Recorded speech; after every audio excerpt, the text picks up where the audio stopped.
Ready? 3, 2, 1, start.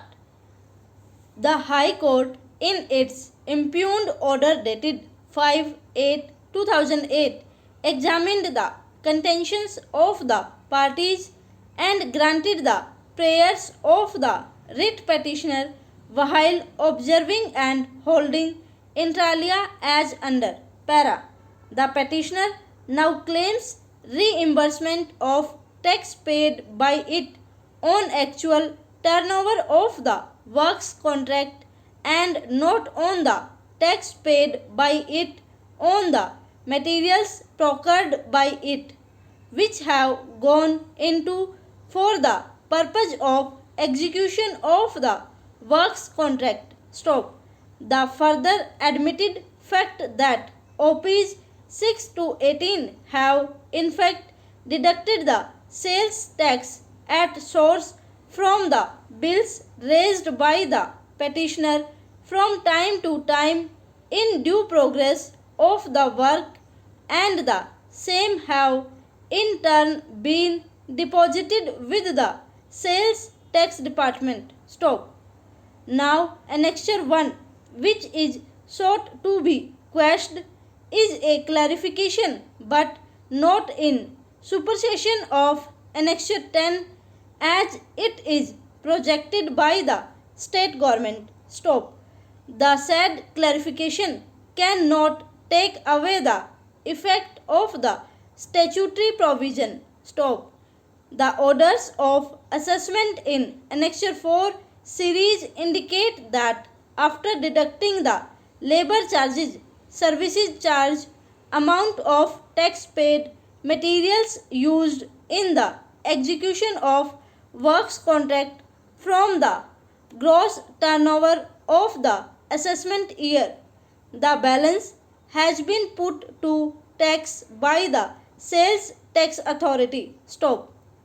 From the discussion made above, the irresistible conclusion is that the sales tax has been levied in the orders of assessment in respect of the amount received pertaining to items of work completed during the financial year. Stop.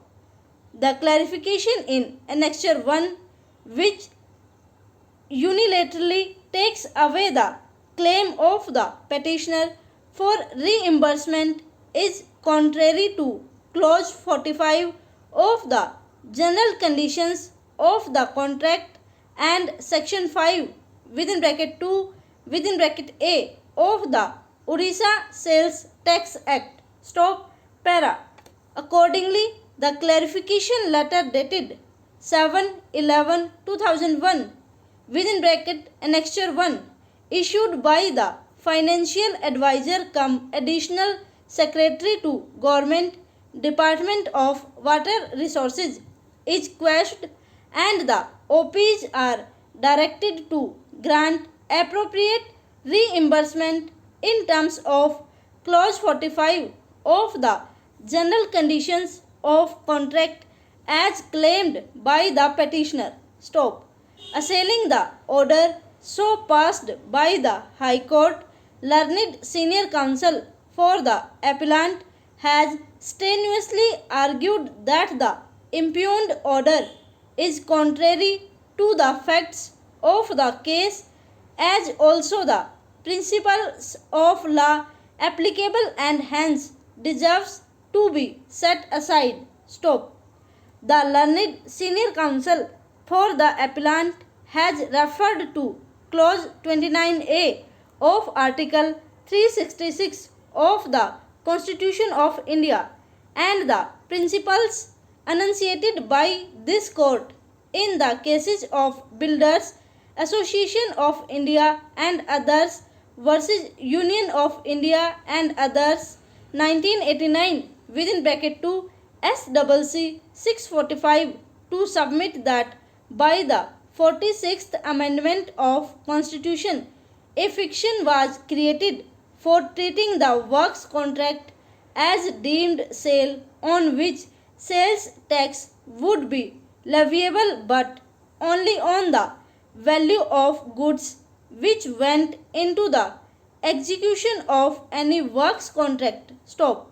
Further, with reference to the definitions of sale goods and works contract as contained in the Act of 1947 as also section 5 within bracket 2 within bracket A thereof and the relevant clauses governing the contracts in question, the learned counsel has submitted that any payment against the monthly running bill to the contractor does not constitute payment for any completed item of work.